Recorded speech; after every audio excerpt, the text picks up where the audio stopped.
Hello students, welcome back to my YouTube channel. सभी का यहाँ पर बहुत बहुत स्वागत है सौरभ जी एजुकेशन पर। ये अपना ही प्लेटफॉर्म पर है और यहाँ पर आज अपन जो टॉपिक चल रहा है अपन का तत्व यौगिक और मिश्रण, इसका मैं सेकंड पार्ट आपके सामने लेकर हाजिर हूँ। और इस सेकंड पार्ट में इस चैप्टर को हम कंप्लीट कर लेंगे। तो जिसने भी फर्स्ट पार्ट नहीं देखा है, फर्स्ट पार्ट की लिंक डिस्क्रिप्शन में दे रखी है मैंने, और चैनल पर जाइए, सब्सक्राइब करिए चैनल को, वहाँ पर आपको वीडियोज़ कंप्लीट मिल जाएगी।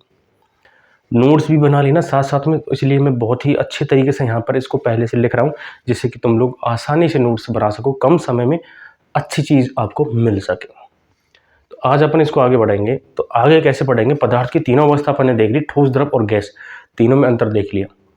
पहली वीडियो जिसने नहीं देखी वो दूसरी उसको समझ में नहीं आएगी, तो इसलिए पहली वीडियो जाकर जल्दी से देखो, पूरा क्लियरली समझाया मैंने, बहुत ही अच्छी वीडियो है और जल्दी से जाकर उसको आप देख सकते हो।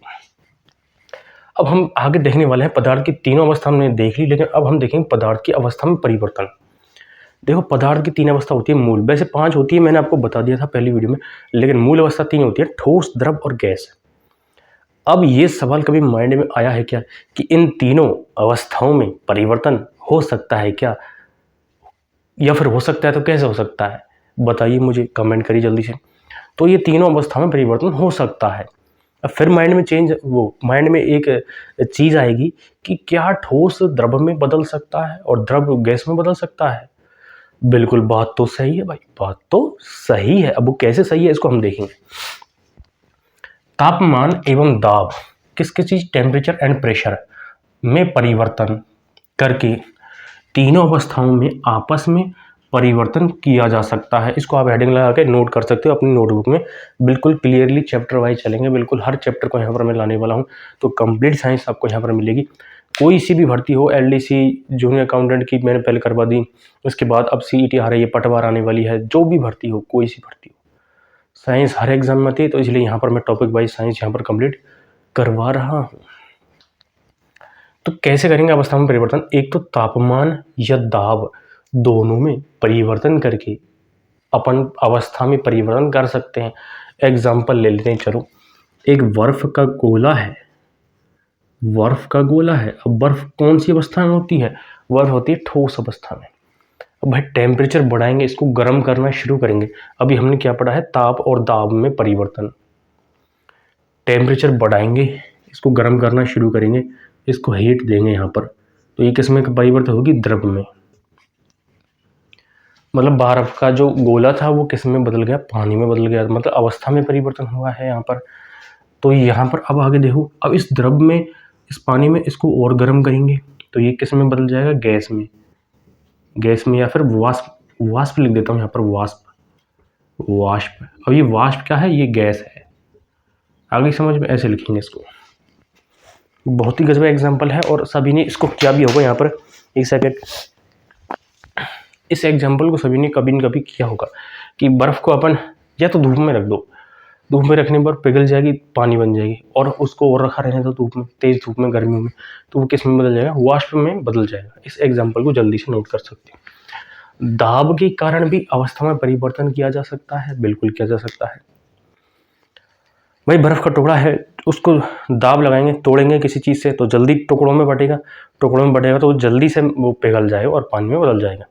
इसके और अदर एग्जाम्पल भी हैं, जैसे गैस होती है, गैस, एलपीजी, सीएनजी, इनको स्टोर किया जाता है। सिलेंडर को हिला के देखना, कभी ऐसी लिक्विड जैसी आवाज़ आएगी कि इसमें कुछ ना कुछ लिक्विड भरा है। भाई उस गैस को बहुत ज़्यादा प्रेशर्स करके उस सिलेंडर में भरा जाता है, इसलिए वो लिक्विड में कन्वर्ट हो जाती है, इसलिए ऐसा लगता है कि इसमें लिक्विड भरा है। आई बात समझ? तो दाब और ताप दोनों से हम अवस्था में परिवर्तन कर सकते हैं। तो इसको जल्दी से नोट करो, इस एग्जाम्पल को, फिर मैं इसको हटा देता हूँ। तो यहाँ से आपको ये द्रव की, वो द्रव्य मतलब पदार्थ होता है, द्रव्य का मतलब क्या होता है? पदार्थ। तो पदार्थ की अवस्था में परिवर्तन कैसे होता है, यहाँ से समझ में आ गया होगा। अब 3 पॉइंट ऐसे हैं जो समझना हमें बहुत ज़रूरी है। जब भी पदार्थ की अवस्था में परिवर्तन होगा तो ये 3 घटनाएं हमारे सामने देखने को मिलती है। अब तीनों चीज़ क्या है? एक होता है गलनांक, एक होता है क्वथनांक, एक होता है हेमांक। तीनों चीज़, ये तीनों शब्द कहीं ना कहीं देखे होंगे, जहाँ पर भी तुमने पढ़ाई करी है ये तीनों शब्द जरूर मिले होंगे, लेकिन तीनों में अंतर करना हम बार बार भूल जाते हैं। तो आज हम देखते हैं इनमें अंतर कैसे करेंगे। गलनांक। पहली बात तो इसको बिना पढ़े मैं आपको एक बार समझा देता हूं कि अभी हमने एक एग्जाम्पल लिया था कि बर्फ का गोला लेकर उसको गर्म करके पिघला देंगे। तो गलनांक क्या होता है? जिस तापमान पर कोई भी ठोस, कोई भी बर्फ या ठोस पिघल कर द्रव में परिवर्तित हो जाए, उस तापमान को, इस पॉइंट को क्या बोलते हैं? गलनांक। आ गया समझ में? गलनांक। जिस ताप पर ठोस पिघलकर, अब बर्फ है, ठोस क्या है, मतलब बर्फ क्या है? ठोस है, द्रव में बदलता है, वह उसका गलनांक कहलाता है। अब बर्फ का गलनांक कितना होता है? 0 डिग्री सेल्सियस या 273 केल्विन। 0 डिग्री सेल्सियस पर कितना होता है? 273 केल्विन होता है। आगे समझ में गलनांक क्या होता है, ये चीज क्लियर है कि जिस तापमान पर ठोस पिघलकर द्रव में बदल जाता है, द्रव में बदल जाता है, क्योंकि बर्फ का टेम्परेचर माइनस में होता है, उसको जैसे ही गर्म करेंगे उस बर्फ का टेम्परेचर घटना शुरू हो जाता है, बढ़ना शुरू होता है, घटना नहीं बढ़ना। आई बात समझ में? मतलब माइनस में तो बढ़ेगा, फिर जीरो पाएगा, फिर जीरो से बढ़ेगा। आई बात समझ में? तो जीरो, जैसे ही वो जीरो पाएगा तो वो पिघलना शुरू हो जाती है। क्या हो जाती है? पिघलना शुरू हो जाती है। तो इस पॉइंट को, इस टेम्परेचर को क्या बोलेंगे? गलनांक बिंदु। अब एक होता है क्वथनांक। क्वथनांक होता है इसका जस्ट अपोजिट। कैसे होगा? जिस तापमान पर पदार्थ द्रव अवस्था से गैस अवस्था में बदलता है। अब भाई वो बर्फ पानी में तो बदल गया, बर्फ क्या है? पानी में तो बदल गया। अब अपन पानी रखेंगे, एक पानी लो, एक कोई पात्र में पानी लो, उसको गर्म करना शुरू करो, क्या वो तुरंत उसमें गैस बनना शुरू हो जाएगी? बिल्कुल नहीं। उसको जैसे जैसे टेम्परेचर गर्म करते जाएंगे, धीरे धीरे उसमें से वाष्प बनना शुरू हो जाता है। तो ऐसा तापमान जिस पर कोई भी द्रव गैस अवस्था में परिवर्तन होना शुरू हो जाए, उसको हम क्या बोलते हैं? क्वथनांक। यहाँ पर देख सकते हो, जिस ताप पर पदार्थ द्रव अवस्था से गैस अवस्था में बदलता है, द्रव था पहले, लिक्विड था, लेकिन गर्म करते गए वो गैस में बदलना शुरू हो गया। इस तापमान को क्या बोलेंगे? इसको बोलेंगे अपन, क्या बोलेंगे? इसको बोलेंगे क्वथनांक। होता जल का कितना होता है? जल का क्वथनांक होता है कितना? 100 डिग्री सेल्सियस या फिर 373 केल्विन। भाई 0 डिग्री सेल्सियस पर 273 केल्विन होता है, तो 100 पर कितना होगा? 373 केल्विन। अगर केल्विन में पूछ ले तो 373 बताना है, और सेल्सियस में पूछे तो 100 बताना है। ये चीज क्लियर है? क्वथनांक क्या होता है? भाई पात्र में जल लेंगे, उसको गर्म करना शुरू करेंगे, क्या वो शुरू में ही वाष्प में थोड़ी बदलेगा? उसको गर्म करते जाएंगे, जैसे ही उसका 100 डिग्री सेल्सियस टेम्परेचर हो जाएगा, वो वाष्प में बदलना शुरू हो जाएगा, गैस में बदलना शुरू हो जाएगा। तो इसे हम क्या बोलेंगे? क्वथनांक। अब एक होता है हिमांक। हिम यानी बर्फ होता है वैसे, और यहाँ पे मैं आपको थोड़ा लॉजिकली भी समझा दूँ। गलनांक, गलनांक मतलब गलना, एक शब्द है गलना। तो बर्फ है, बर्फ जिस टेम्परेचर पर गलेगी, गल कर क्या बनेगी? जल बनेगी, तो इसको हम गलनांक बोलते हैं। क्वथनांक इसका अपोजिट हो जाएगा। आई बात समझ? हेमांक, हेम यानी वैसे भी बर्फ होता है, तो वह ताप जिस पर द्रव अवस्था ठंडा होकर ठोस में बदलता है। हेमांक, हेम का मतलब वैसे ही बर्फ होता है, हेम, हेम यानी क्या होता है? बर्फ। तो हेमांक टेम्परेचर क्या होगा कि वह ताप जिस पर द्रव, पानी है, पानी का टेम्परेचर जैसे कम करते जाएंगे तो ठंडा होकर क्या बन जाएगा? ठोस में बदल जाएगा, मतलब बर्फ में बदल जाएगा।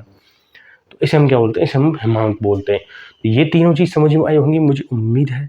इसको जल्दी से स्क्रीनशॉट लो या फिर नोट्स में, अपने नोट्स में लिखते चलो, जल्दी से इसका स्क्रीनशॉट लो। तो इसके बाद अपन अब देखने वाले हैं यौगिक क्या होते हैं। तत्व वगैरह अपन ने देख लिया है, और इसके बाद अपन ने पदार्थ के बारे में भी बहुत सारी जानकारी ले ली है, पदार्थ की अवस्थाएं भी पढ़ ली हैं। अब हम देखेंगे यौगिक क्या होते हैं। तत्व पढ़ लिए, अब यौगिक पढ़ेंगे, इसके बाद मिश्रण पढ़ेंगे, और यहाँ से अपना चैप्टर खत्म हो जाएगा। तो यौगिक क्या होते हैं? बेसिकली दो या दो से अधिक तत्वों के परमाणु निश्चित अनुपात में रासायनिक संयोग कर यौगिक का निर्माण करते हैं। पहले लिखो इसको, फिर मैं समझाता हूँ यौगिक होता क्या है। तो देखो, तत्व हमने पढ़ लिया। तत्व क्या होते हैं? कोई एक ही समान परमाणु से मिलकर तत्व बनता है, जैसे हाइड्रोजन है, आई बात समझ में, ऑक्सीजन है, कार्बन है, नाइट्रोजन है।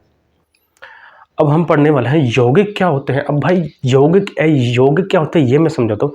तो दो या दो से अधिक तत्व आपस में जब मिलते हैं तो क्या बनाते हैं? यौगिक बनाते हैं, कंपाउंड बनाते हैं। तो मतलब कंपाउंड क्या होता है? तत्वों का मिश्रण होता है एक तरीका से। एक, दो या दो से अधिक तत्व आपस में मिलकर क्या बनाते हैं, यौगिक बनाते हैं। एग्जाम्पल से समझो, चलो एग्जाम्पल से बिल्कुल समझ में आ जाएगा। एक तत्व है कार्बन। कार्बन क्या है, एक तत्व है, एलिमेंट्स। एक ऑक्सीजन O2, एक तत्व क्या है, ऑक्सीजन। अब दो तत्व आपस में रासायनिक संयोग करके क्या बनाएंगे, यौगिक। ये क्या है, कार्बन डाइऑक्साइड। इसे हम क्या बोलेंगे, compound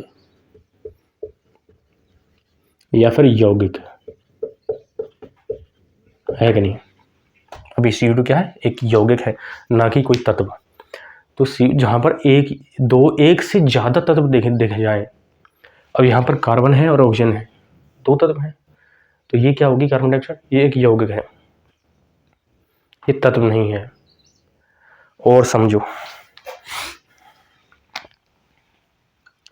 H2 plus O2 2H2O 2H2, एक हाइड्रोजन, यहाँ पर हाइड्रोजन है, ये ऑक्सीजन है, तो क्या बना, जल बना। तो ये जल क्या है, एक क्या है, कंपाउंड है। जल भी क्या है, कंपाउंड। अब इसे बहुत सारे N2O, यहाँ पर नाइट्रोजन है, ऑक्सीजन है, NH3, ये भी कंपाउंड है। तो दो या दो से अधिक COOH, यहाँ पर कार्बन भी है, ऑक्सीजन भी है और हाइड्रोजन में। ग्लूकोज का फॉर्मूला होता है C6H12O6, ये भी कंपाउंड है, कार्बन है, हाइड्रोजन है, ऑक्सीजन है। तो दो भी हो सकते हैं, दो से ज़्यादा भी हो सकते हैं। तो इनको हम क्या बोलेंगे, इनको हम कंपाउंड बोलते हैं। कंपाउंड मतलब दो या दो से अधिक तत्वों के परमाणु, भाई तत्व का परमाणु ही तो है ये कार्बन, आपस में एक निश्चित अनुपात में रासायनिक संयोग करके किसका निर्माण करता है, कंपाउंड का निर्माण करता है। इन एग्जांपल्स को लिखो, इसको लिखो, फिर अपन देखते हैं मिश्रण क्या होते हैं। यौगिक के बाद अपना टॉपिक लगता है मिक्सचर क्या होता है, मिश्रण जिसे हम बोलते हैं, मिक्सचर। तो इस ये नाम आपने अपने लाइफ में बहुत बार यूज किया होगा। कोई चीज मिक्स हो जाती है, मिक्सचर जिसे हम बोलते हैं कि किसी चीज का मिक्सचर है। तो यहाँ से समझ जाओ, या तो कोई एलिमेंट्स के या तो कोई तत्व आपस में अनिश्चित अनुपात में मिलेंगे। यहाँ पर निश्चित अनुपात भी नहीं होगा, वहाँ पर निश्चित अनुपात था, यहाँ पर अनिश्चित अनुपात होगा, मतलब अनसेंट मात्रा हो सकती है किसी की भी। आई बात समझ में, इसे मिक्सचर बोलते हैं। तो दो या से अधिक तत्वों या यौगिकों को अनिश्चित अनुपात में मिलाने पर मिश्रण का निर्माण होता है। अनिश्चित अनुपात में मिलाएंगे दो या दो से अधिक यौगिकों को, कंपाउंड्स को, तो तत्व से मिलकर यौगिक बनता है, यौगिक से मिश्रण बनता है। ये चीज आपको समझ में आनी चाहिए। तो यौगिक है, दो या दो से अधिक यौगिक हैं, उनको अनिश्चित अनुपात में मिलाएंगे। ये हो सकता है एक यौगिक की मात्रा ज़्यादा हो, एक यौगिक की मात्रा कम हो, तो ये अनुपात क्या होगा, ये अनिश्चित अनुपात होगा। तो इसे हम क्या बोलेंगे, मिक्सचर बोलेंगे, मिश्रण बोलते हैं। मिश्रण बेसिकली दो टाइप का होता है, मैंने आपको पहले डायग्राम में बताया था। पहला होगा समांगी मिश्रण और दूसरा विषमांगी। अब इसमें भी नाम से अपन अंदर दोनों में अंतर आसानी से कर सकते हैं। समांगी मतलब समान मिश्रण, समान मिश्रण मतलब समान ऐसी चीज़ों का मिश्रण, या तो समान चीज़ों का मिश्रण, या फिर एक ऐसी चीज़ जैसे कि जल में अपन चीनी घोलेंगे तो उसमें उसके अवयवी जो घटक होंगे, जैसे कि चीनी के जो अवयव घटक हैं, जल के जो अवयव घटक हैं, वो आपस में पूरी तरह घुल जाएंगे। तो ऐसे मिक्सचर को बोलेंगे समांगी मिश्रण। अब जैसे कि जल में अपन रेत डालेंगे तो रेत उसमें घुलती थोड़ी है, रेत नीचे जाकर बैठ जाएगी अलग से, पानी ऊपर रह जाएगा। जल में तेल डाल दो, तेल उसमें घुलेगा नहीं, तेल ऊपर ऊपर तैरेगा। और जैसे कि बादल है, बादल भी विषमांगी मिश्रण का उदाहरण है। ऐसे तो नहीं है कि वायु या हवा में घुल जाते हैं, ये वायु से अलग ही डोलते हैं। दूध विषमांगी मिश्रण है। जल में रेत ETC, ये किसके उदाहरण है, विषमांगी मिश्रण से। इसको बोलते हैं homogeneous mixture and heterogeneous mixture. इसकी मिश्रण में अभी भी घटक समान रूप से वितरित या मिश्रित हो जाते हैं। जल में चीनी, जल में नमक, वायु ETC।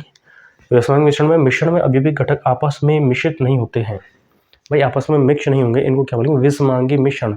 तो एग्जाम में यहाँ से सवाल डायरेक्टली बनता है कि निम्न में से समांगी मिश्रण का उदाहरण है, निम्न में से विषमांगी मिश्रण का उदाहरण है या नहीं है। तो आ गई बात समझ में, यहाँ से मिश्रण भी खत्म होता है और अपना जो चैप्टर है तो योग मिश्रण, ये भी अपना कंप्लीट होता है। कोई भी डाउट हो कमेंट कर सकते हो बिल्कुल, और बता कर जाना वीडियो कैसी लगी, अच्छी लगी तो कमेंट करके वीडियो को लाइक करके जरूर जाना, और नए आए हो तो चैनल को सब्सक्राइब जरूर कर देना। और शेयर करो अपने सभी दोस्तों के साथ, सबके पास शेयर करो जो भी तैयारी में लगे हुए हैं। साइंस यहाँ पर मैं क्लियर करवाने वाला हूँ, तो सबको यहाँ पर लाओ, सब स्टूडेंट को यहाँ पर लाओ जल्दी से सौरभ जी एजुकेशन पर। अगर साइंस पढ़नी है, यहाँ पर बेहतरीन साइंस मैं यहाँ पर पढ़ाने वाला हूँ। चलो हम मिलते हैं, सभी को बहुत बहुत धन्यवाद, अगली वीडियो में मिलेंगे।